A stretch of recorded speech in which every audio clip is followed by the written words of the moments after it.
There is a city that never truly died. It was conquered, looted, burned, and buried beneath 2,000 years of desert sand. Empires rose and fell on top of its ruins. Soldiers camped on its broken stones without knowing what they were standing on. And yet, somehow, impossibly, this city never stopped haunting the human imagination.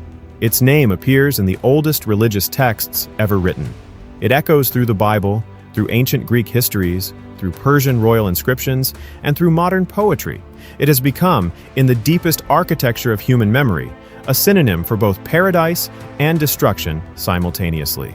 We are talking about Babylon, and here is the question that should genuinely disturb you. How does a city that gave the world its first written laws, built one of the 7 wonders of the ancient world, and established the very concept of organized civilization? How does that city get reduced to a metaphor? How does the most powerful urban center on Earth for nearly 2,000 years simply dissolve into myth, leaving behind nothing but crumbling walls and unanswered questions? The answer is not what you expect. Because the story of Babylon is not a simple story of rise and fall. It is something far more complicated and far more human than that. It is the story of what happens when a single city becomes so important, so mythologically powerful, that every conqueror who ever touched it felt compelled not to destroy it, but to claim it, to write their own name on its walls, to wrap themselves in its legend. This is the story of history's most desired city, and of everything humanity lost when it finally let it go.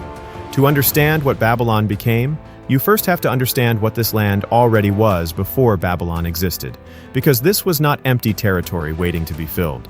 This was the most intellectually fertile stretch of earth on the entire planet. This was Mesopotamia, the land between the Tigris and Euphrates rivers, where human beings first looked at the chaos of the natural world and decided collectively to impose order upon it. The Sumerians were here first. 5,000 years ago, in cities like Uruk and Ur, they invented writing, not as an artistic experiment, but as a practical tool for recording grain, livestock, and debt. They built ziggurats that scraped the sky. They wrote the world's first love poems, the world's first legal disputes, and the world's first epic story, the tale of Gilgamesh, a king so afraid of death that he crossed the entire known world searching for immortality. Sound familiar? Some human obsessions never change. After the Sumerians came the Akkadians, who built the world's first true empire under Sargon the Great. After the Akkadians came collapse, drought, and the slow reorganization of power across the region. And it was from this reorganization, from this long, painful process of civilizations rising and dissolving into each other, that a small, unremarkable settlement on the Euphrates began to grow. That settlement had a name. In the ancient Akkadian language, it meant Gateway of the Gods. Babylon. It began as nothing. It would become everything. In 1792 BC, a young king ascended to the throne of Babylon. At the time, Babylon was still a relatively minor city-state, surrounded by far more powerful neighbors on every side. The Assyrians pressed from the north. The Elamites threatened from the east. Rival Mesopotamian kingdoms competed for dominance across the entire region. Any reasonable political analyst of that era would have looked at Babylon and seen a city with limited prospects and a precarious future. They would have been catastrophically wrong. Within 40 years, this young king had transformed Babylon from a vulnerable city-state into the undisputed center of the most powerful empire the ancient world had ever seen. He did it through military genius, through diplomatic precision, through strategic alliances that he built carefully and broke at exactly the right moment. His name was Hammurabi, and he was about to do something that no ruler in the history of human civilization had ever attempted before.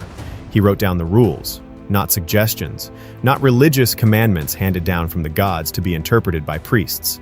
Actual laws, specific, detailed, publicly displayed laws that applied to every person living under his rule, regardless of their social position.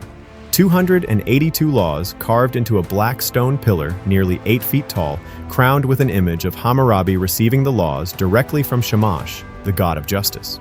The message was unmistakable. These laws were not the king's personal preference. They were cosmic truth made permanent in stone. The Code of Hammurabi established concepts so foundational that we still live inside them today. The idea that the punishment must fit the crime. The idea that the accused has the right to present evidence. The idea that a ruler is not above the law he enforces. An eye for an eye, a tooth for a tooth. Phrases so deeply embedded in human legal culture that most people who use them have no idea they are quoting a Babylonian king who died nearly 4,000 years ago. Hammurabi died in 1750 BC. His empire began fragmenting almost immediately after. Within 2 centuries, Babylon had been sacked by the Hittites and reduced once again to a secondary power. But the stone pillar survived. The laws survived. And the idea that civilization requires written, public, universally applied rules, that idea never died again. There are rulers who build empires, and then there are rulers who build legends. The difference between the two is not military power, not territorial expansion, not even the longevity of their dynasty. The difference is this: an empire can be conquered and dismantled. A legend cannot. Nebuchadnezzar II, who ascended to the throne of Babylon in 605 BC, understood this distinction at a level that very few rulers in all of human history have ever grasped. He did not just want to rule the world. He wanted to make Babylon so overwhelmingly, so impossibly magnificent, that the world would never be able to forget it existed. He succeeded beyond any reasonable measure. The Babylon that Nebuchadnezzar built was not a city in the way we use that word today. It was a theological statement made out of brick and gold and lapis lazuli. The city walls were so thick that ancient historians wrote chariot races were held on top of them. 90 kilometers of fortified walls surrounded a metropolis of 200,000 people, making it by an enormous margin the largest and most densely populated city on the face of the earth. At its center stood the great Ziggurat Etemenanki, a stepped temple tower so tall that it scraped the clouds, so dominant on the horizon that travelers reported seeing it from days away across the flat Mesopotamian plain. This was almost certainly the tower that the authors of Genesis had in mind when they wrote about Babel reaching toward heaven. But nothing Nebuchadnezzar built captured the human imagination, quite like what he allegedly constructed for a woman he loved: the Hanging Gardens of Babylon, one of the 7 wonders of the ancient world, a cascading mountain of greenery rising in terraced levels above the desert floor, irrigated by an elaborate system of pumps and channels that pulled water from the Euphrates and distributed it across thousands of plants, trees, and flowers that had no business existing in the middle of a Mesopotamian desert. Ancient Greek visitors who saw them wrote descriptions so overwhelmed with astonishment that modern historians spent centuries debating whether the gardens ever actually existed at all. Some still do, but whether they were literal or legendary almost does not matter. The very fact that Babylon made people believe something so impossible was real is its own kind of power. And then Nebuchadnezzar did something that burned Babylon permanently into the religious memory of half the human race. In 586 BC, his armies destroyed Jerusalem, demolished Solomon's temple, and marched the entire Jewish population of Judea back to Babylon in chains. The Babylonian captivity. Decades of exile in a foreign city that was simultaneously the most magnificent and most terrifying place the Jewish people had ever encountered.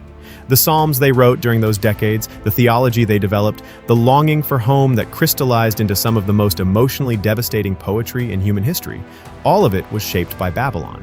All of it flows directly into Christianity and Islam.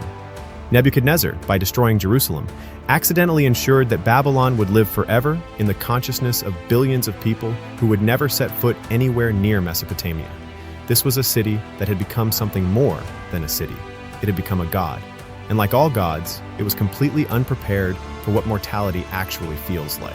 There is a particular kind of tragedy that belongs exclusively to great civilizations. It is not the tragedy of being destroyed by a superior enemy. It is not the tragedy of natural disaster or plague or famine. It is something quieter and far more devastating than any of those things.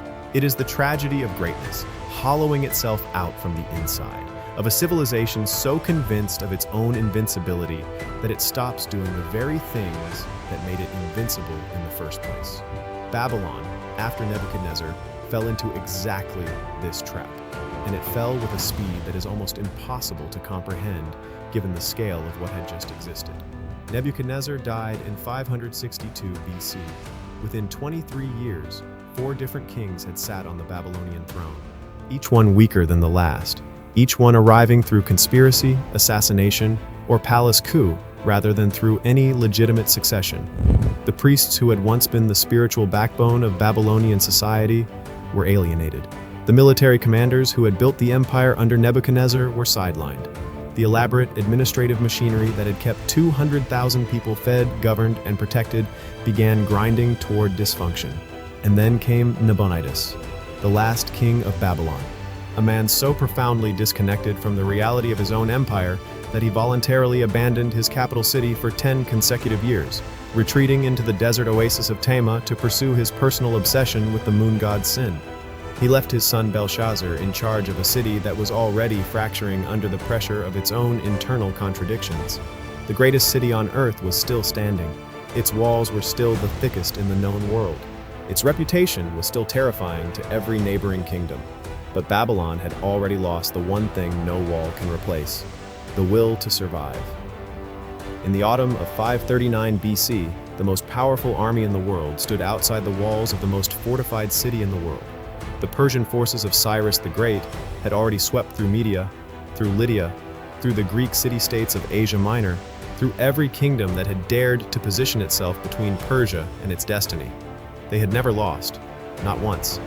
And now they were here, camped on the banks of the Euphrates, staring at walls so thick, so high, so legendarily impenetrable that the city behind them had spent decades believing it could never fall. What happened next is one of the most extraordinary moments in the entire recorded history of human civilization. Babylon fell without a battle. Not because Cyrus had a superior weapon, not because the walls were breached by siege engines, or undermined by tunnels, or overwhelmed by sheer numbers.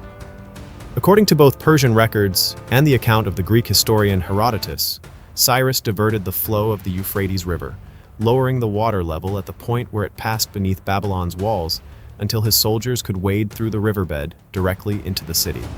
They entered at night. By the time the Babylonian population understood what was happening, it was already over. But here is what makes this moment genuinely astonishing.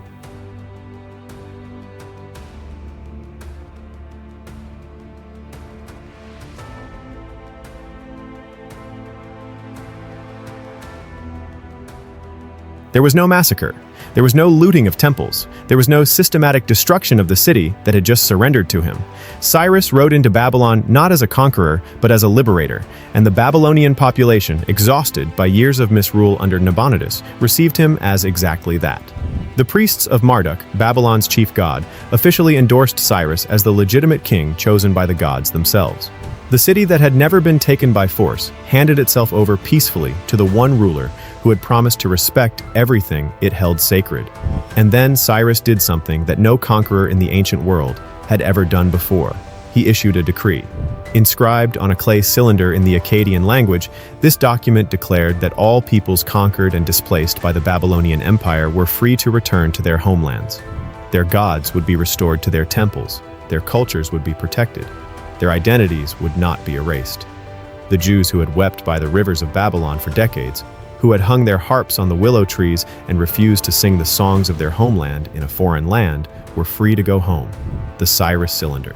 Discovered in the ruins of Babylon in 1879 and today housed in the British Museum, it is widely regarded as the world's first declaration of human rights. A Persian king standing in a conquered Babylonian city issued a document that would echo through every subsequent human rights framework ever written, all the way to the Universal Declaration of Human Rights that the United Nations adopted in 1948. But Babylon's story did not end with Cyrus. The city passed from Persian hands to Macedonian hands when Alexander the Great conquered the Persian Empire in 331 BC. Alexander was so overwhelmed by Babylon's magnificence that he declared it the capital of his new empire. He died there in 323 BC in the palace of Nebuchadnezzar at the age of 32, before he could begin the massive reconstruction project he had planned for the city. After Alexander, Babylon passed to the Seleucid Greeks, who gradually shifted power to their new capital and allowed Babylon to slowly, quietly, and irrevocably empty of its population. The city that every conqueror had wanted to possess had finally been loved to death. Close your eyes and say the word Babylon. Notice what surfaces in your mind. For some, it is the Bible. For others, it is reggae music, Bob Marley's voice singing about the rivers of Babylon, exile and longing and the dream of return. For others still, it is a vague sense of ancient grandeur, of hanging gardens and golden gates in a civilization so overwhelming that the human imagination has never fully recovered from the loss of it. And for a striking few, it is the image of a modern Iraqi archaeological site where Saddam Hussein, in one of history's most bizarre footnotes, ordered restoration workers in the 1980s to stamp his own name on the new bricks being used to rebuild the ancient ruins, just as Nebuchadnezzar had done 25 centuries before him. Two dictators, 25 centuries apart, both so desperate to wrap themselves in Babylon's legend that they literally wrote their names on its walls. In 2003, American military forces established a base directly on top of the ancient ruins of Babylon. Helicopters landing on ground that Hammurabi had walked, sandbags filled with soil that contained fragments of cuneiform tablets. The archaeological damage was significant and irreversible. The irony was almost too heavy to bear. But here is what no army, no dictator, no century of neglect has ever been able to touch. Every legal system on earth that insists a ruler must answer to the law is quoting Hammurabi. Every garden built in a place where nothing should grow is echoing Nebuchadnezzar. Every declaration that human beings deserve dignity regardless of where they were born is carrying forward the promise of the Cyrus cylinder. Babylon is dust, its walls are rubble, its gardens are gone. But the ideas it gave this world are still governing us, still growing, still after 4,000 years, refusing to fall.